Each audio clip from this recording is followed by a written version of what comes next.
안녕하세요, 에이림입니다. 오늘은 R을 활용하여 인공식량망을 설계한 다음 이 인공식량망을 활용하는 것까지 처음부터 천천히 살펴보도록 하겠습니다. 이번 오프닝에서 제가 우주를 보여드렸는데 그냥 넣은 건 아니고 인공식량망이 우주와 관련이 있다고 생각되었기에 넣어봤습니다. 우리는 오늘 인공식량망을 만들어 볼 것이며 설계된 모델을 통해서 새로운 데이터가 주어졌을 때 이것이 과연 정상인지 비정상인지 간단한 테스트를 통해서 살펴보기도 할 거고요. 전 인공식량망을 공부하면서 닐 암스트롱이 한 말이 떠올랐습니다.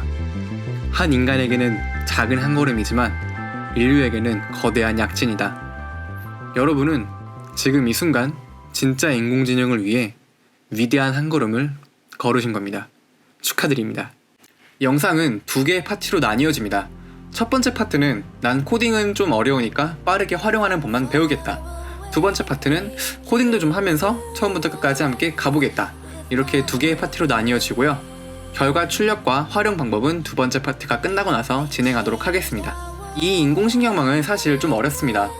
아마 많은 분들이 아시겠지만 인공식량망은 딥러닝의 출발선상에 있는 모델로서 이 부분을 이해하셔야 딥러닝을 이해하기가 조금 더 수월하실 겁니다.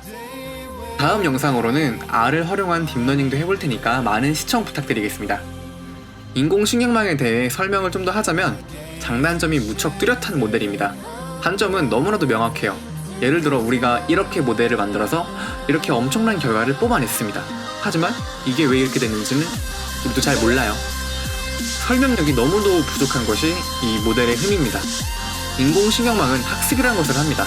모델이 공부를 하는 거예요. 모델이 공부를 하면서 오차를 조금씩 줄여주고 가장 적은 오차를 만들었을 때 학습을 딱 멈추게 됩니다. 여기서 모델이 공부를 한다, 즉 학습을 하는 과정을 가중치를 조절한다 라고 표현을 하고 이러한 가중치를 조절하는 방법을 역전파라고 합니다. 유명하죠? 모델이 공부를 한 결과로 정답을 내놓고 그 정답에서 다시 거꾸로 흘러가면서 오차를 수정하는 방법입니다. 하지만 그 계산량이 엄청나게 많다 보니까 한 번에 오차에서 정답까지 쫙 줄여주는 것이 아니라 조금씩 우리가 마치 게임을 할 때 만렙을 찍기 위해서 열심히 1레벨씩 올리는 것처럼 한 단계 오차를 줄여나가며 반복 학습을 실시합니다. 그리고 계산을 여러 번 해본 결과 더 이상 오차가 안 줄어. 그럼 이게 최선이야 라고 판단이 됐을 때 계산을 멈추게 됩니다. 이게 바로 경사하강법이죠. 생각보다 스마트한 방법이죠. 하지만 이 방법도 문제가 있는데요. 이 문제는 R을 활용한 딥러닝 영상 때 설명해드리겠습니다. 인공식량망에 대한 설명은 이 정도로 멈추고 우리는 데이터 분석가로서 무언가를 검증하거나 분석할 때 감정을 이입할 필요가 있습니다. 예를 들어 우리가 무선 이어폰을 만드는데 가끔씩 불량품을 만들어서 소비자들이 우리 제품에 대해서 자꾸 안 좋은 리뷰를 달아요. 별점도 자꾸 떨어뜨리고요. 화가 나죠. 왜 이렇게 불량품을 만드는지 우리는 그 원인을 찾기 위해 공정 과정을 살펴볼 필요가 있습니다. 하지만 공정 과정이 한두 개인가요? 색도 칠하고 부품도 끼우고 전선도 붙이고 엄청나게 많은 과정들이 있겠죠. 그 중에서 가장 중요한 공정 과정 10가지 정도만 뽑아서 그 기록들을 변수로 두고 불량품이 만들어졌을 때의 기록을 통해 원인을 찾은 다음 수리를 해서 정상 제품을 만들어야 하지 않겠습니까? 그럼 이제 우리의 별점을 위해서 인공식량망을 만들어 보도록 하겠습니다. 우선 오늘 사용할 데이터를 먼저 살펴보겠습니다. 이 데이터는 총 10가지의 변수로 되어 있고 우리가 주의 깊게 봐야 할 변수는 바로 이 두께라는 변수입니다.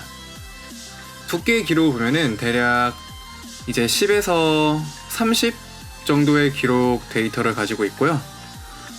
그리고 여기 필터를 사용해서 쭉 보시면은 여기 이 말도 안 되는 6000이라는 기록이 하나 있는데 이거는 우리가 이상치로 간주하고 분석을 실시하도록 하겠습니다.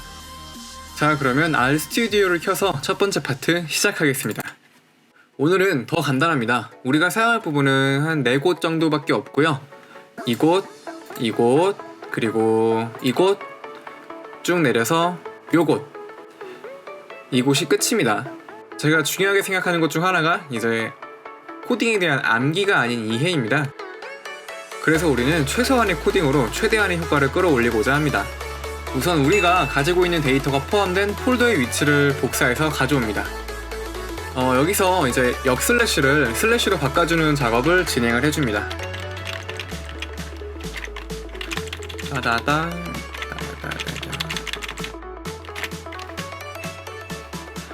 여기서 경로가 복잡하신 분들은 하나하나 바꾸기 힘드실 텐데, 제가 지난번 영상 때 이 경로를 한 번에 쉽게 바꾸는 방법에 대해서 쉽게 설명을 해놨으니까 그 영상 보시면은 아마 경로 바꾸는 것뿐만 아니라 다양한 곳에서 이제 많이 활용할 수 있으니까 그 부분 보시고 여러분도 꼭 꿀팁 챙기시길 바랄게요. 다음은 파일의 이름을 가져와서 쓱 넣어주면 됩니다. 파일의 이름을 이렇게 가져와서 쓱 넣어주면 됩니다. 자, 이제 이 부분은 데이터를 보면서 설명을 드리겠습니다. 이제 이 부분은 이제 요것에 대한 기록인데요.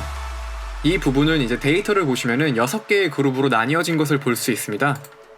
이 중에서 우리는 이제 이 마지막 그룹을 사용하기 위해서 이렇게 코드를 작성한 겁니다. 그 다음 코드를 보시면은 이 부분인데요. 이 부분은 이제 아까 우리가 봤듯이 데이터 중에 말도 안 되는 이상치가 하나 포함된 것을 확인할 수 있었습니다. 그래서 이 부분을 제거하기 위한 그래프입니다. 아까 본 이상치를 걸러내기 위해서 그래프 하나만 간단하게 그려보겠습니다. 이 코드를 실행시켜 주시면은 여기 이렇게 보시면은 여기 아래에 이렇게 데이터들이 쭉 있는데 몇 개만 좀 튄 게 눈에 띕니다. 이것이 바로 이상치고요. 우리는 이 이상치들을 제거를 하고 시작하기 위해서 이 코드를 작성해 진행을 하도록 하겠습니다. 이 코드를 이렇게 실시를 해서 우리는 이 데이터가 지워진 것을 확인할 수 있습니다. 우리가 이상치가 잘 제거가 되는지 확인하기 위해서 코드를 작성해서 확인해 보도록 하겠습니다.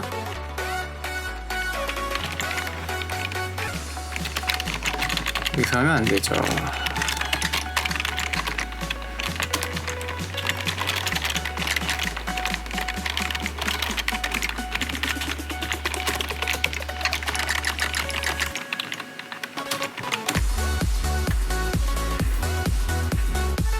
네, 지금 보시면은 이제 이렇게 많은 편차가 있지만 그래도 0에서 60 사이의 데이터들이 있는 것을 확인할 수 있습니다.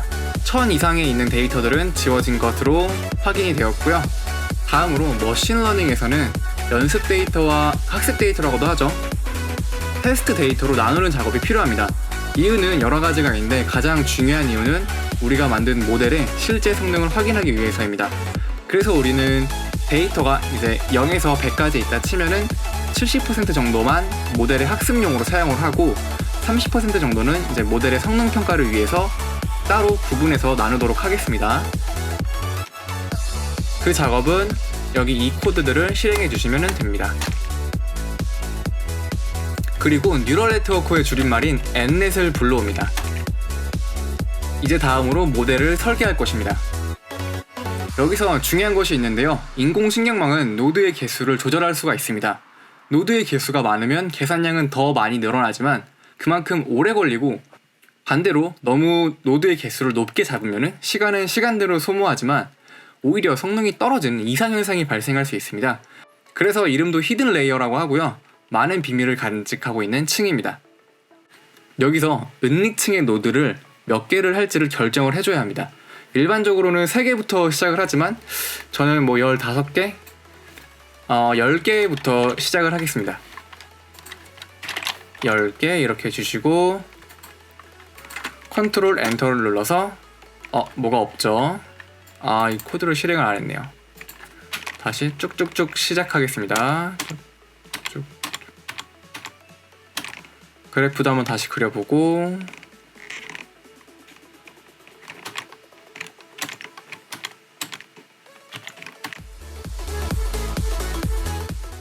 저기 아래에 뭐가 이렇게 쭉 올라가죠. 이제 이거는 우리가 모델을 설계를 했고 모델에 대해서 학습을 한 결과를 나타내 준 겁니다. 한번 처음에는 초기화를 시켜가지고 이제 이 정도의 오차를 나타냈고, 그 다음에는 10번을 반복, 20번, 30번 쭉쭉쭉 해서 총 100번을 실시한 결과 이 값이 최종 오차로 나타내 준 겁니다. 생각보다 높은 오차가 나타나기 때문에 아마 높은 정확도는 기대하기가 좀 어려울 것 같습니다. 한 번만 더 실시해 보겠습니다. 그냥 방법은 간단합니다. 다시 한번 모델을 돌려서 학습을 실시해 보겠습니다.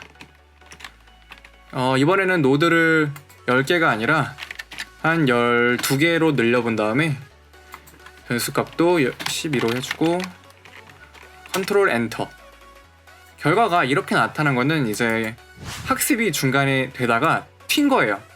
이 튀다라는 거는 학습이 제대로 이루어지지 않았다는 건데요. 이렇게 됐었을 경우에는 한 번 더 학습을 진행해 주시면 됩니다.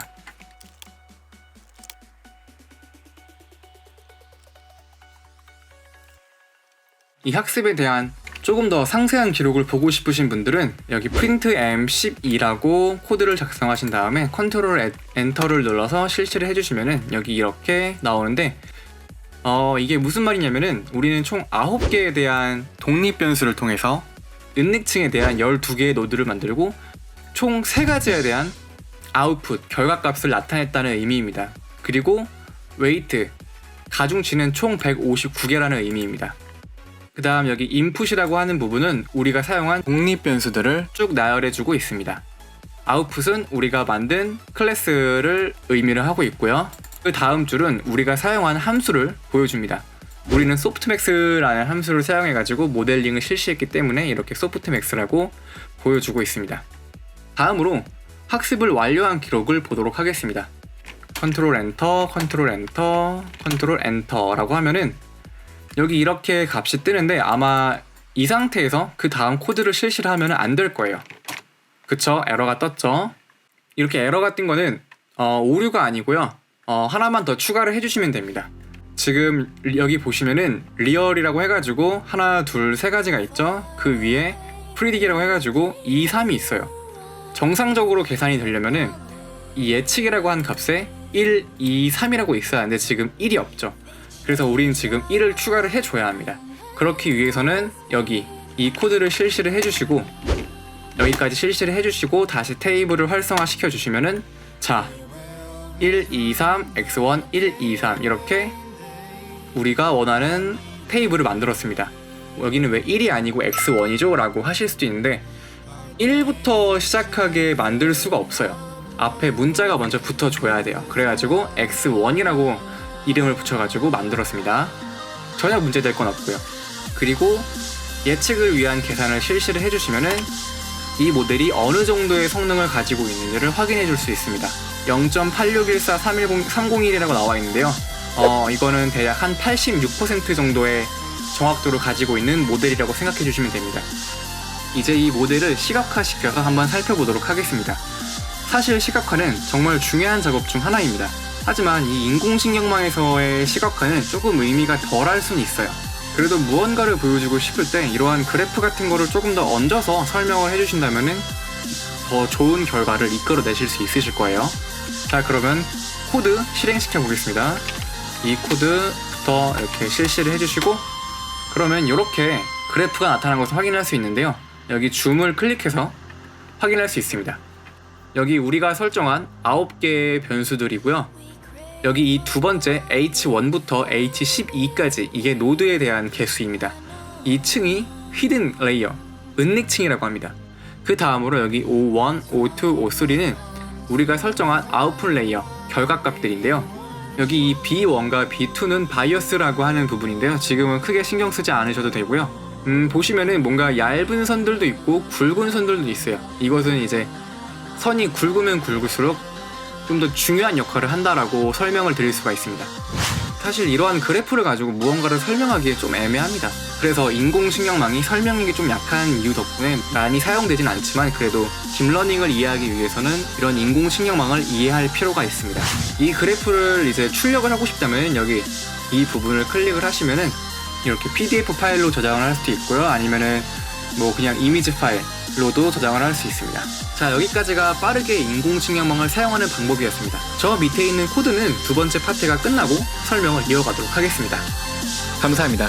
지금까지 에이림이었습니다.